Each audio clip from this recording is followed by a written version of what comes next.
Welcome to our daily show where we discuss the fourth stimulus check updates, what's going on in the United States, daily news, money, investing, pretty much everything you need to know about. And the fourth stimulus check package that the U.S. House of Representatives is now working on, crafting the bill, putting it together, which will be the largest stimulus package ever at $3.5 trillion. We got a lot to cover here today. So if you're new to the channel, make sure to subscribe down below. I will keep you up to date with everything going on in our country. If you find these videos helpful, don't forget to smash the like button for us down below. Let's jump right in. Hurricane Ida is hitting the Gulf Coast, has made landfall. It is a Category 4. It has hit Louisiana and multiple different states with wind gusts of over 150 mile an hour in some cases. You can see it will be hitting multiple different states here over the course of the next few days. Multiple different states are experiencing power outages already. In fact, there is reports that over 200,000 people in Louisiana have now lost power.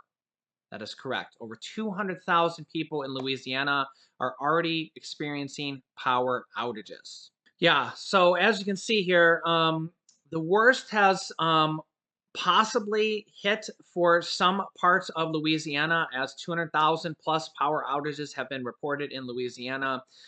There is multiple reports of flooding, as tens of thousands of people have left their houses and fled to safety. And our thoughts and prayers go out to anybody that has been affected at this point. And let us know down below in the comments if you or your family or any friends or family are in the wake of this. As you can see here, it is a Category 4 hurricane, and it will be one of the worst on record. And yeah, words can't express what some people are going through right now in the United States here in the path of this storm. So it is a massive, massive storm. So Fox Business reports that over 1.45 million homeowners are seriously delinquent as the foreclosure moratorium expires. Now, this is different than the eviction moratorium that was just stricken down from the Supreme Court.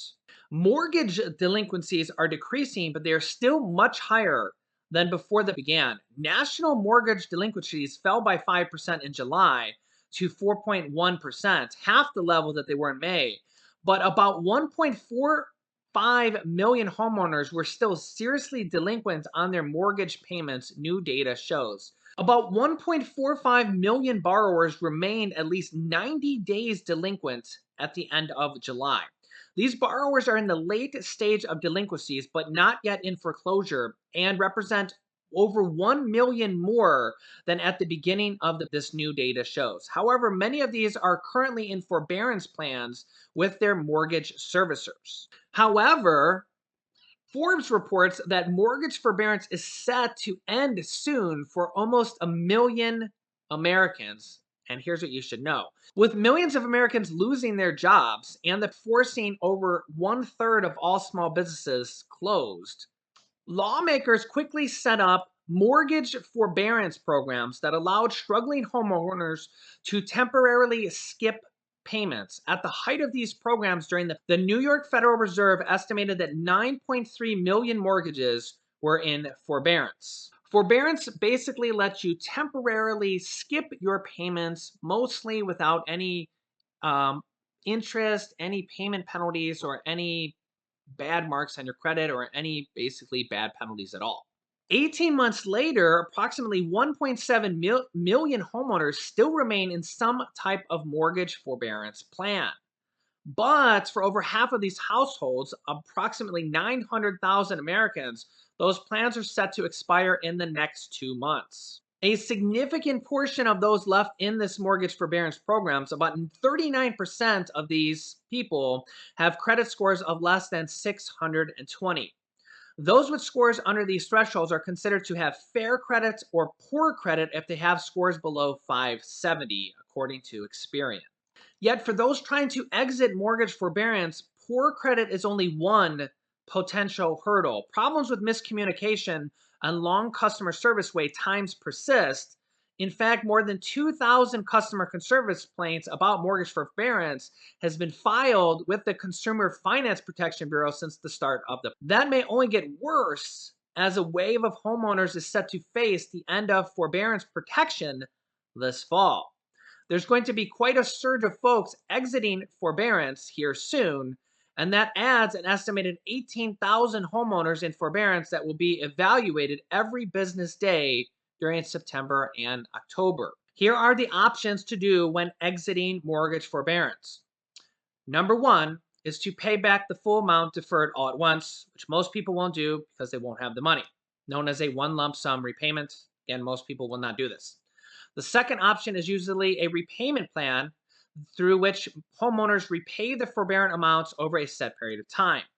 For example, if the homeowner skipped 3 months of $1,000 monthly payments, they may be offered the option to pay back the extra $250 a month on top of their payment for the next year.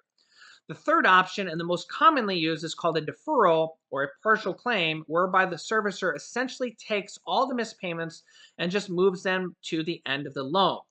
So when the homeowner refinances, pays off, or sells their home, that's when the forbearance amount is paid off. In some cases, deferring the forbearance amount might extend your mortgage a little longer.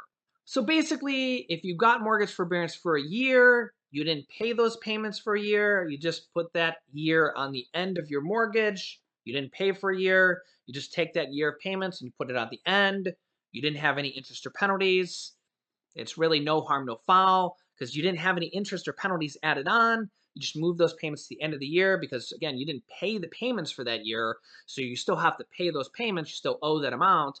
It's moved to the end of the year. Now, here's an interesting thing is that mortgage forbearance could come back. It's kind of like the student loan payment pause that was just reenacted by Congress right now. That actually goes until January 31st. This will help over 40 million people that have student loan payments right now.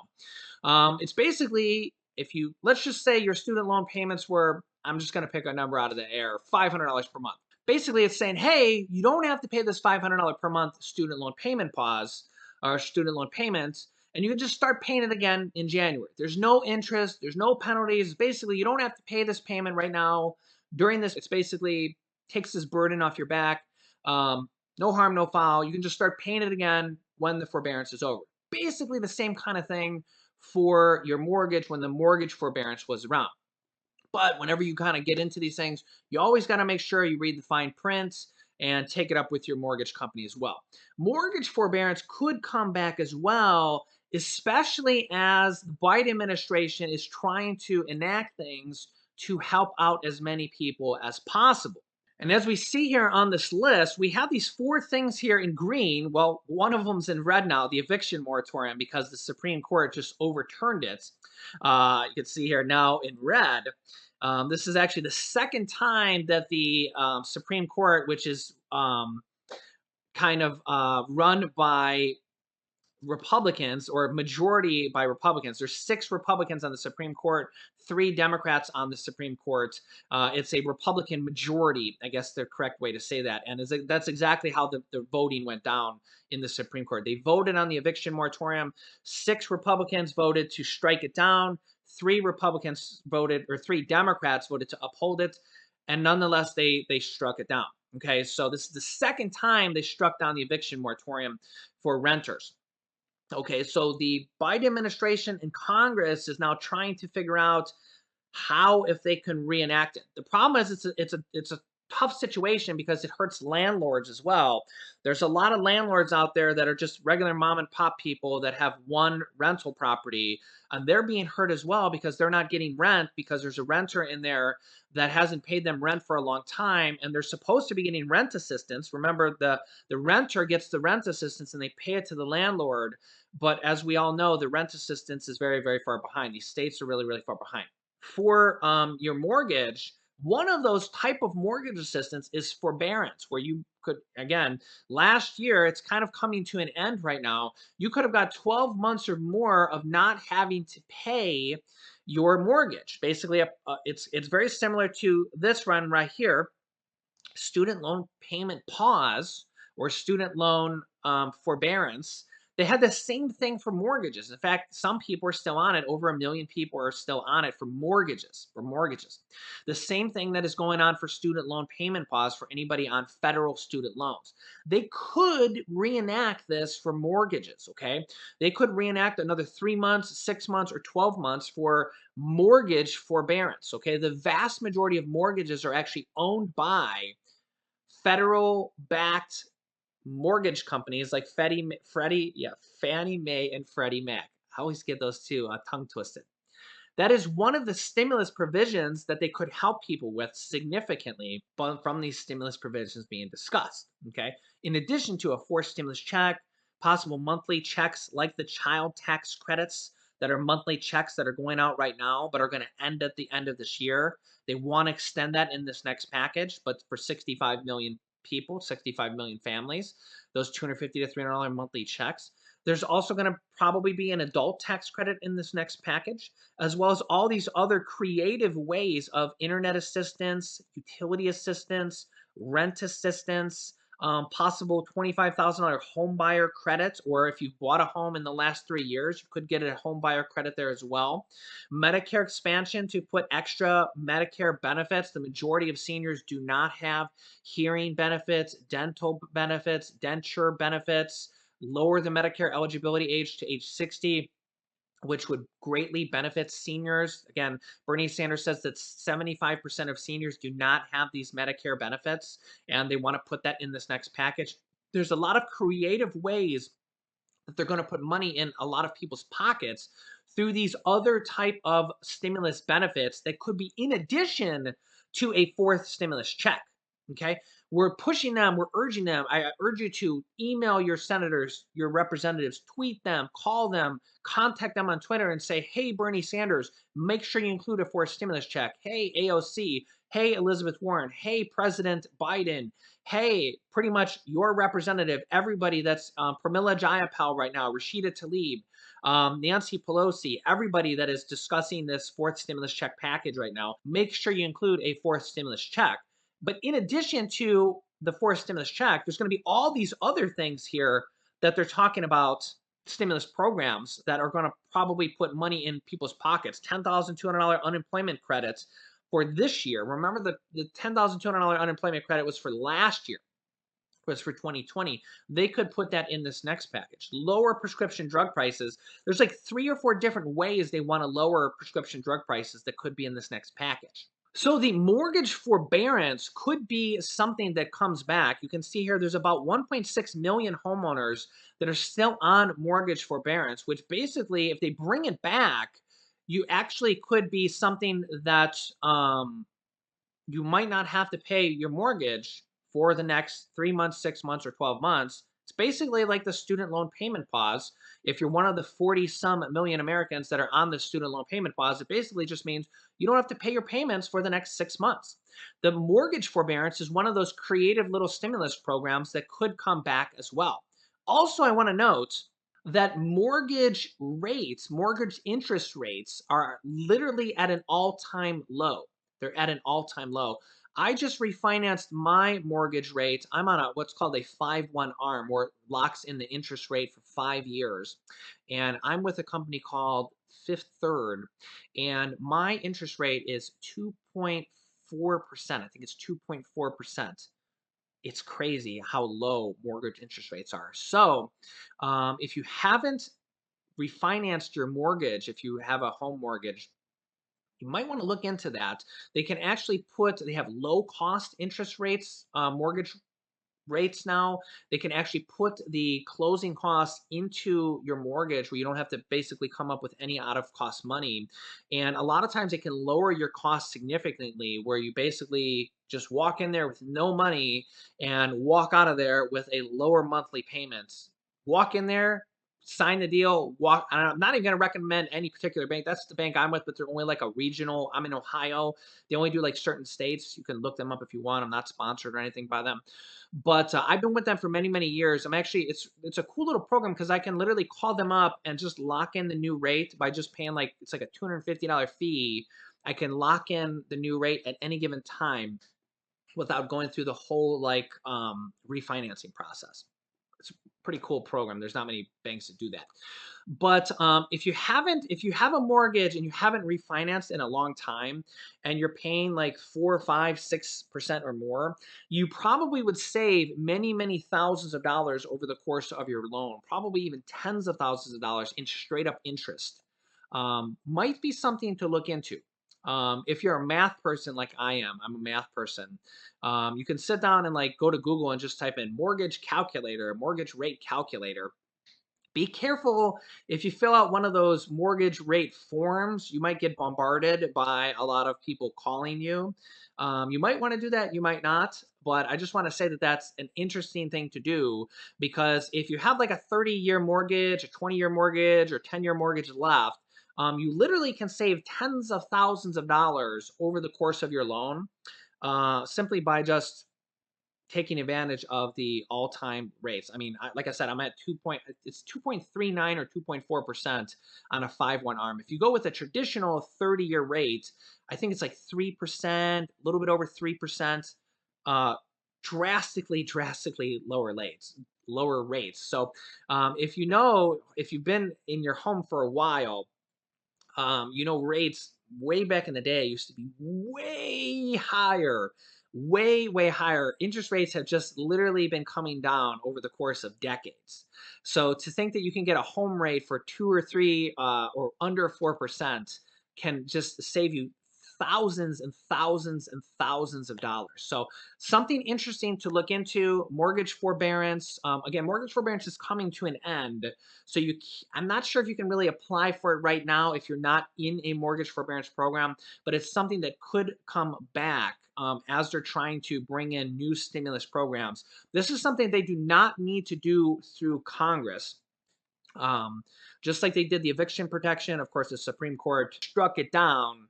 So the mortgage forbearance is not something that would be challengeable. It's kind of like the SNAP raise, the SNAP increase, and the student loan payment pause. That's not really something that can be challenged. But the eviction moratorium, it's a much more difficult decision because there's two sides of the story. You have the renters and you have the landlords. You have two different people that are very being affected. Of course, we have the renters, and nobody wants to throw renters out on the street. I mean, we can definitely see their side of the story and feel for them, and you picture a mom and 2 kids and potentially being thrown out and being evicted, right? And then on the other hand, I've seen lots and lots of stories that I've seen, and I even seen a comment. I can't remember who it was. I get a lot of comments. Somebody said that there was a lady who had like 2 or 3 rental properties, and she herself was being thrown out on the streets because her renters were not paying rent, and she doesn't have enough money to pay for her own property and her own rentals because her renters are not paying rent, and she can't evict them and she can't put a new renter in. So she herself is losing her properties. Like I said, a lot of landlords are regular old everyday people. In fact, a lot of retirees take out a property as part of their retirement. Yeah. So I think Congress and the president has learned that rent assistance is a nice idea. There's over 40, almost $50 billion in rent assistance available right now. So not quite $50 billion, but there's like $40 billion still available. I'll link it to a video on how to get it. But I think that they realize that stimulus checks are a much easier way to just get money to people immediately. Immediately. I mean, you issue a stimulus check, it goes out and boom, it's just available. You just get it right away. Now, I understand in not all cases that everybody gets it because some people are still waiting on their third stimulus checks. And we've seen the horror stories of some people that their first and second stimulus checks, they just don't get them. Whether they send them to the wrong address or somebody moves or changes their bank accounts or the IRS just makes an error. Some people have to claim them on their tax returns. So remember, when you're sending out 150 million stimulus checks, sometimes things fall to the cracks. But the stimulus checks do go out much faster. I mean, some people got their stimulus checks literally within 2 days after they passed the packages, where this rent assistance, only 11% of it's gone out. But there's been multiple rounds of rent assistance. That first stimulus check package, some of our people you can see down below in the comments, if you've gotten rent assistance, please comment down below.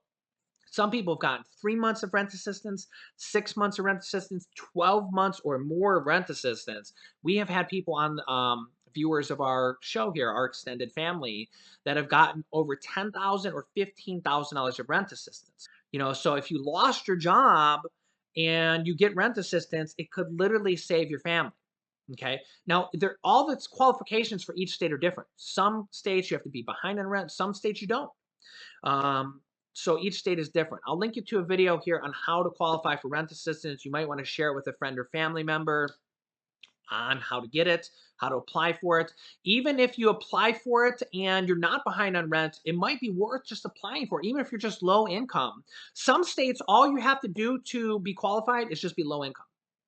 So again, if you're low income, go ahead and apply. And a lot of these states have a waiting list because these states are just really far behind. And you never know, you just might a month from now you might get the rent assistance, and then you could be like, hey Jimmy, guess what? I got $5,000 or $10,000 in rent assistance, and then you can be like, hey, I hit the lottery. It's my lucky day. And all it did was take you a little bit of time, and you watched this show. So I'm just here helping as many people as I can. It's a perk of the third stimulus check package. This money is available to you guys. So I'm here helping out as many people as I can. There's going to be a lot of programs like this in the next stimulus check package. We don't know exactly what they're going to be, but this next stimulus package is going to be almost twice the size of the next package. There's going to be free college in there. There's going to be all sorts of programs that put money in people's pocket. There's going to be Medicare benefits. There's going to be a lot of things in this next stimulus package. So once the package passes and we find out, we dig through all the programs that are going to be in there, we'll figure out together what's going to be in there, and we'll figure out what's going to be available to you guys. So I'll keep you up to date. Make sure to subscribe down below. Share this video with your friends and family. Click the bell icon to get notifications after subscribing. It appears after you subscribe next to the subscribe button, and I'll keep you up to date. Thanks, guys, and I will see you in the next video. In the next video. In the next video.